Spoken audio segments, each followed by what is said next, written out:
안녕하세요. 동굴아빠입니다. 22년 7월 2일 날 시행됐던 128회 토질 및 기초기술사 4교시 서술에 대해서 강평을 진행해 보도록 하겠습니다. 우선 강평에 앞서서 난이도 평가를 해볼 거고요. 난이도 평가 시 일반적인 문제는 노란색, 조금 어려웠던 건 초록색, 아주 어려웠거나 계산 문제는 보라색으로 색칠하도록 하겠습니다.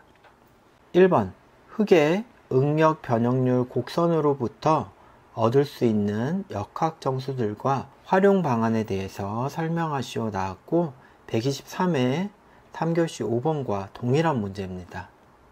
2번 사질토의 전단 강도를 최대 전단 저항각, 한계 상태의 전단 저항각, 잔류 전단 저항각으로 각각 구분하여 정의하고 활용 방안에 대해서 설명하시오 나왔습니다. 3번 흙막이 가시설 구조물의 버팀보와 띠장 설계에 대해서 설명하시오. 4번 낙석 방지 울타리의 설계에 대해서 설명하시오. 5번 도심지 대심도 터널 굴착에서 소음 및 진동 방지를 위한 조사, 설계 및 시공 단계별 대책에 대해서 설명하시오. 이어서 6번 계산 문제였습니다. 시드 앤 아이드리스는 표준 관입시험 N7을 이용하여 액상화를 예측하는 간편법을 제안하였다. 아래 집안 조건 표 그림을 활용해서 액상화 발생 가능성에 대해서 설명하시오 되어 있습니다. 아래 주어진 내용 보면은 집안 조건이 나오고 심도별 N값, 그리고 동적 전단 응력비 감소 개수 CD와 심도의 그래프, 그리고 마지막 우측 보시면은 환산 N값과 액상화의 저항 응력비 관계 그래프가 나옵니다. 6번은 이따가 제가 엑셀로 계산한 수식을 직접 보여드리면서 같이 진행하도록 하겠습니다. 우측 난이도 평가 하겠습니다. 일반적인 문제는 한 문제였다고 생각이 되고 조금 어려웠던 건 하나, 그리고 계산 문제를 포함해서 어려웠던 건 4개였다고 생각이 됩니다. 따라서 이 중에 4문제를 선택해야 되기 때문에 이번 4교시는 정말 죽음의 교시 4교시였다 생각이 됩니다. 기출문제로 봐도 6문제 중에 3문제가 걸렸기 때문에 중상 정도였다 라고 개인적으로 판단이 됩니다. 4교시 점수와 합격 점수와 아주 밀접한 관계가 있을 거라고 개인적으로 생각을 해봅니다. 난이도 평가를 마치고요. 각 문제 강평을 진행하겠습니다. 1번 문제, 흙의 응력 변형률 곡선으로부터 얻을 수 있는 강도 정수와 활용 방안에 대해서 물어봤습니다. 이 문제는 123회 3교시 5번과 동일한 문제였습니다. 123회 강평을 할 때도 정적 하중에 대해서만 정의하는 것보다 동적 하중까지 같이 고려해서 기술하면은 분명히 가산점이 있을 거다라고 강평을 드렸고, 제가 작성한 답안에도 그대로 나와 있습니다. 그래서 123교시 답안을 참고하셔서 학습을 하셨고 이번 회차 쓰신 분들은 4교시 1번 문제는 고득점을 기대해도 좋을 만한 문제였다라고 생각이 됩니다. 이전 회차에 나왔던 문제이기 때문에 강평은 생략하도록 하겠습니다.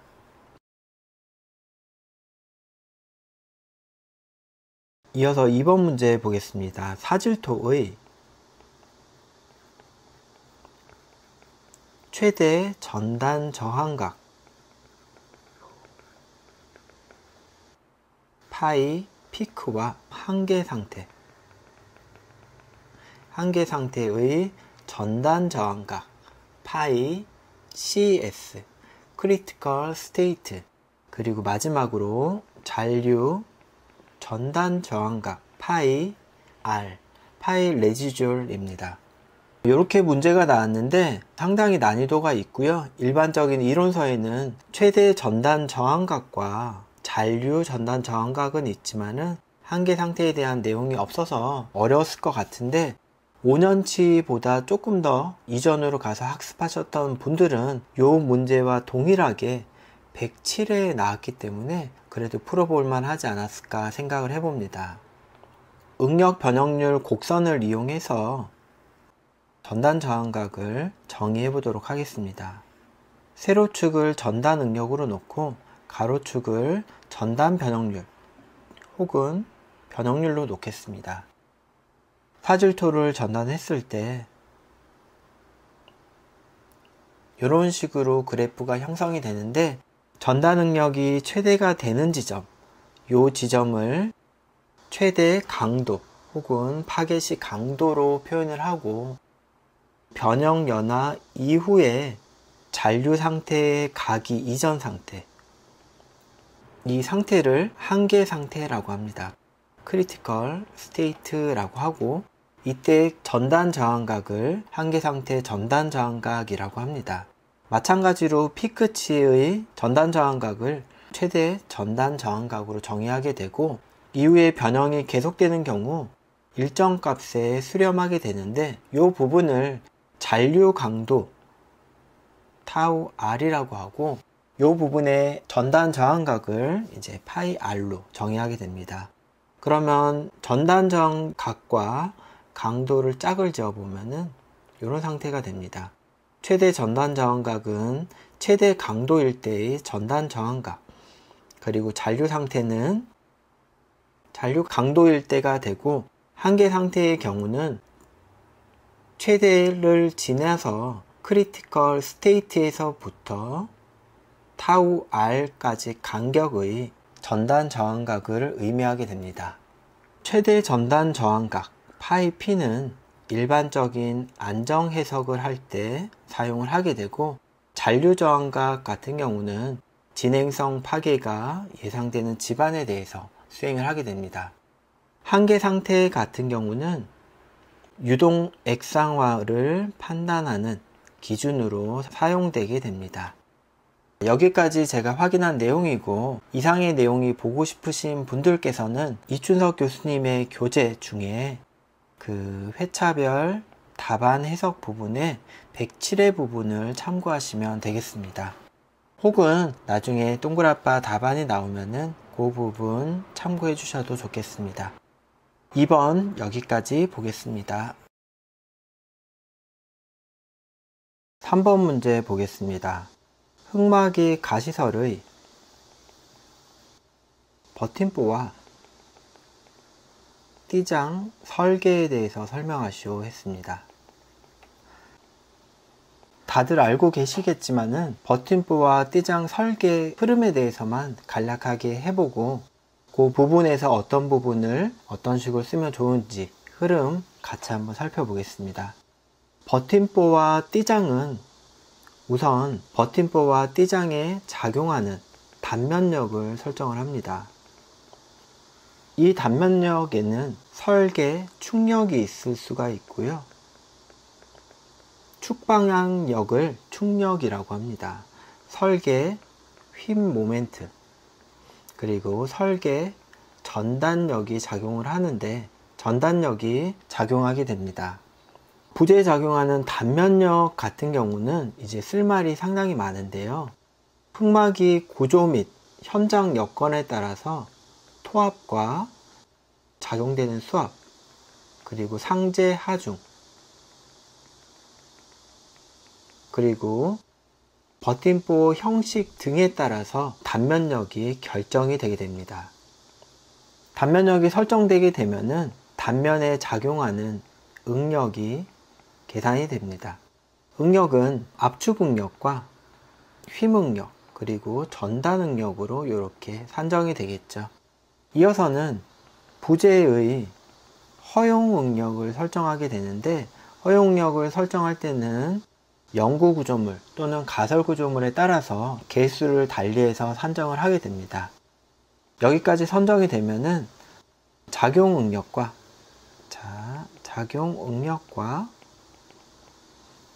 허용 응력의 대소에 따라서 띠장의 설계를 마무리하게 됩니다. 버팀보와 띠장 설계에 대해서 물어봤는데, 버팀보 띠장 설계를 직접 수행해 보셨던 분, 혹은 프로그램을 돌려보셨던 분들은 아마 이러한 절차로 진행된다라는 걸 알고 있을 거고, 그리고 이러한 절차와 더불어서 부재에 작용하는 응력을 구하기 위해서는 토합과 수합을 어떻게 주는지, 상지하중 이런 부분에 대해서 같이 써주시면 아주 좋은 답안 방향이 되겠다라고 말씀을 드리겠습니다.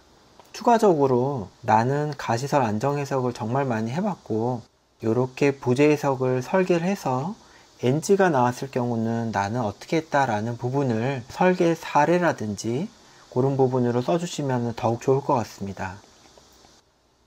버팀표와 띠장의 간격을 조정한다든지 혹은 부재를 키운다든지, 띠장 같은 경우는 이열 배치도 이제 수행을 하고 배면의 차수 또는 보강 그라우팅을 수행을 해서 토합을 감소시켜주는 부분, 이런 부분들까지 실무 위주로 플러스 알파를 써주시면은 어려운 문제였지만은 그래도 좋은 답안 형태가 되겠다라고 말씀을 드립니다.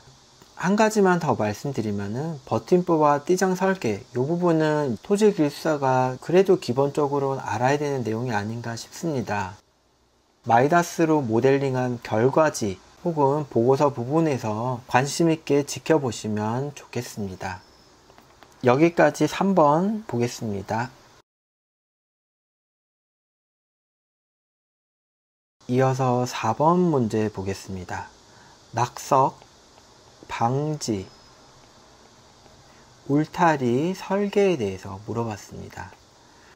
번면의 제일 하부에는 이렇게 옹벽이 설치되고 그리고 옹벽에서 일정 거리 이후에 번면이 이렇게 형성이 됩니다.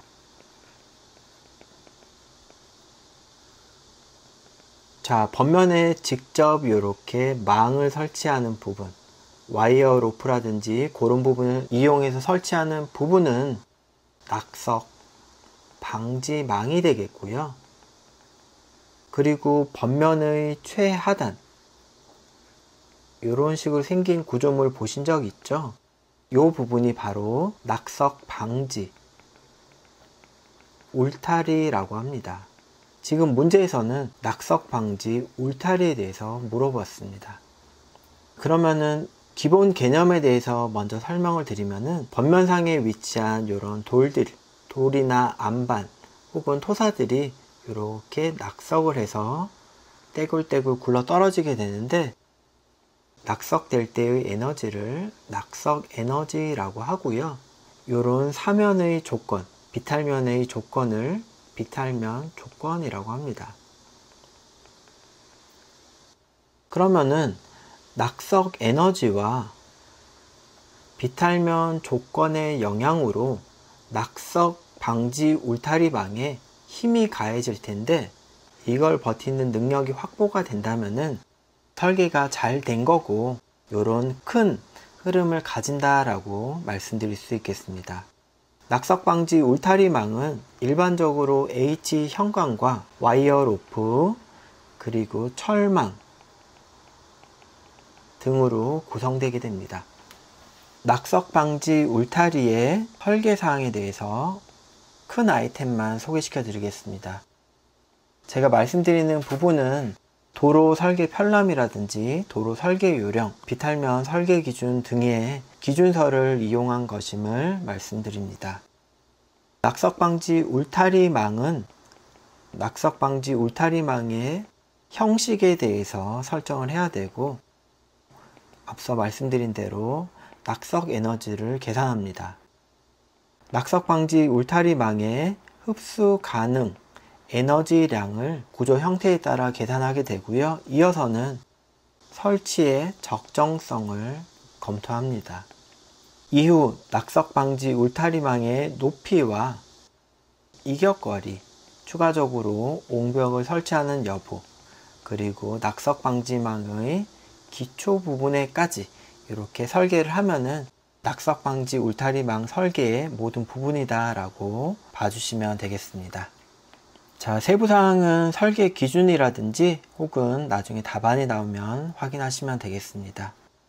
4번 마치겠습니다. 5번 문제 보겠습니다.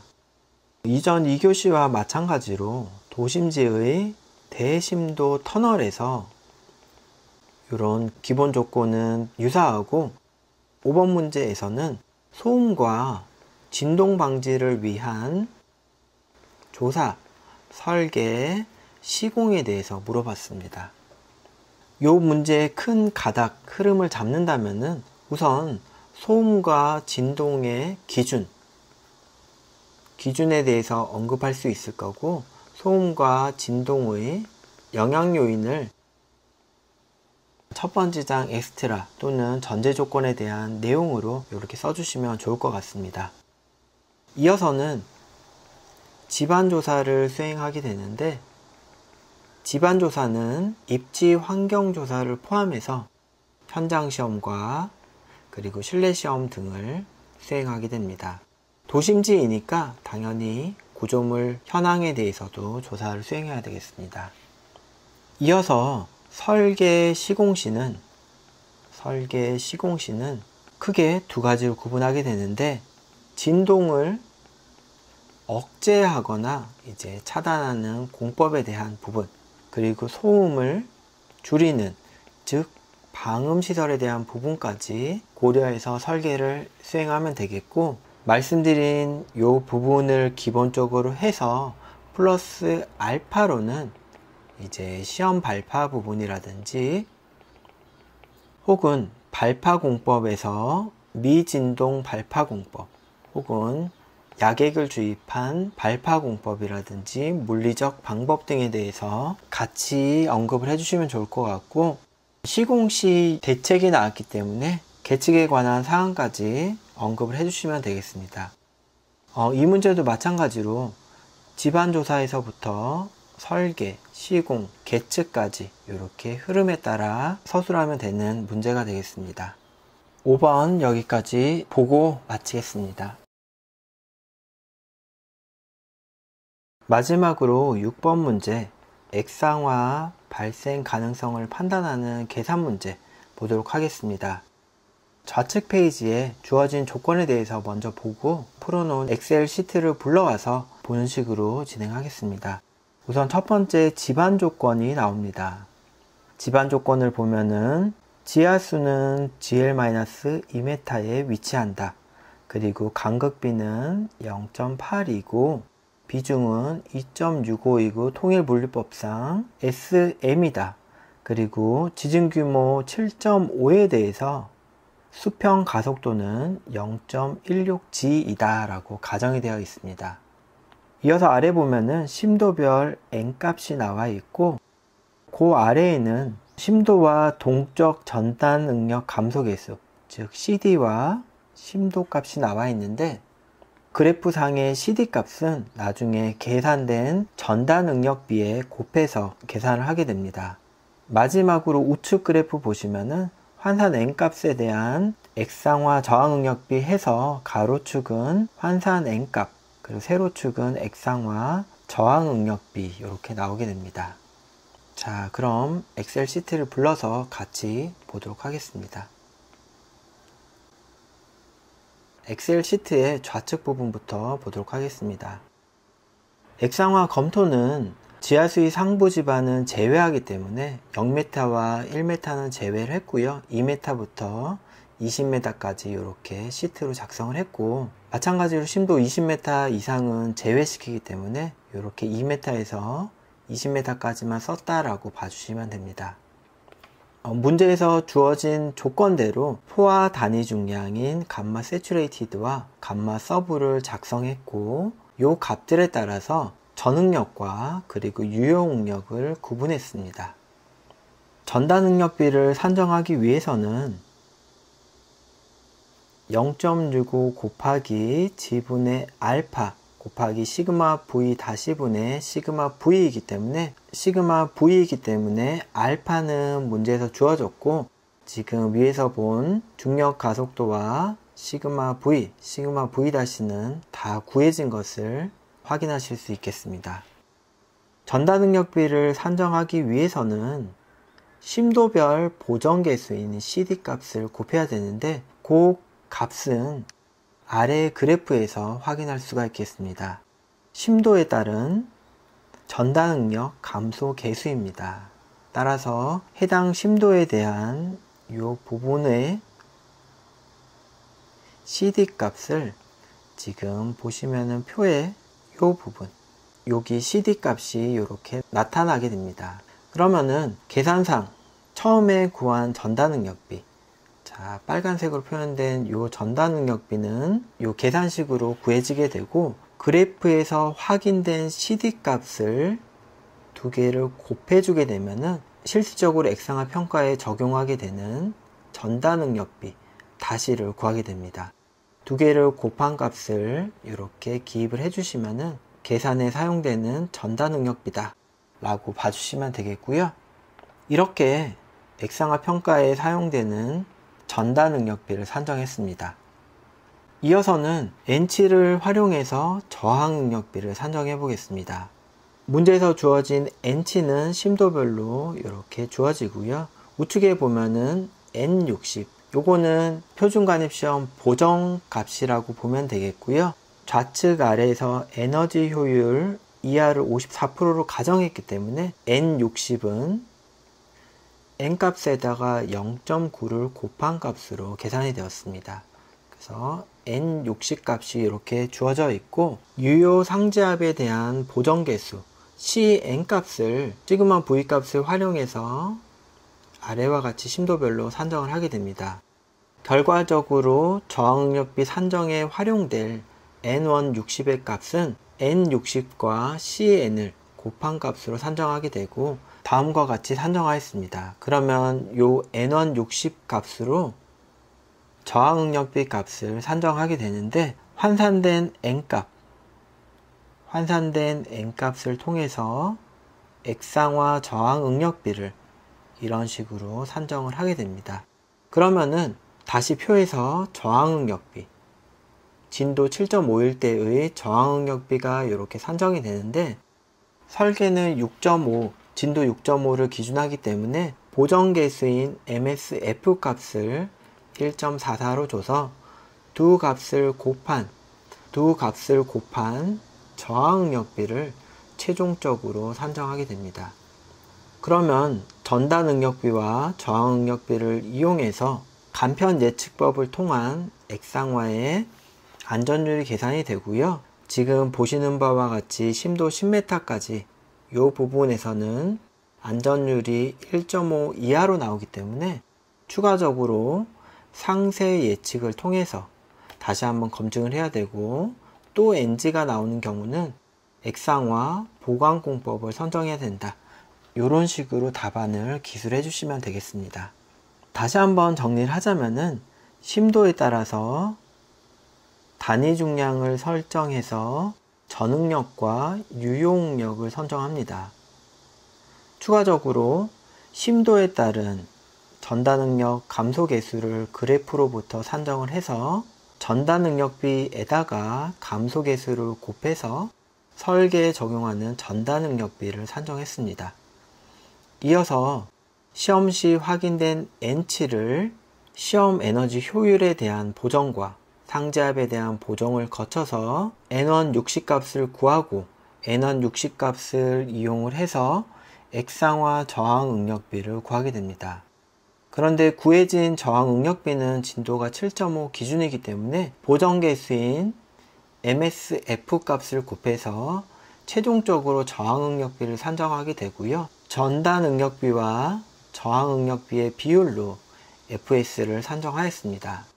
산정된 FS가 1.5 이하인 경우 상세 예측을 수행하고 또 NG가 나는 경우는 보강한다 라는 식으로 흐름을 가져가시면 되겠습니다.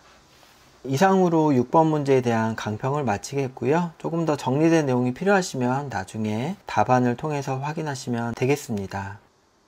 4교시 강평을 마치고 더불어서 128회 전체에 대해서 마치도록 하겠습니다. 수험자분의 합격을 기원드립니다.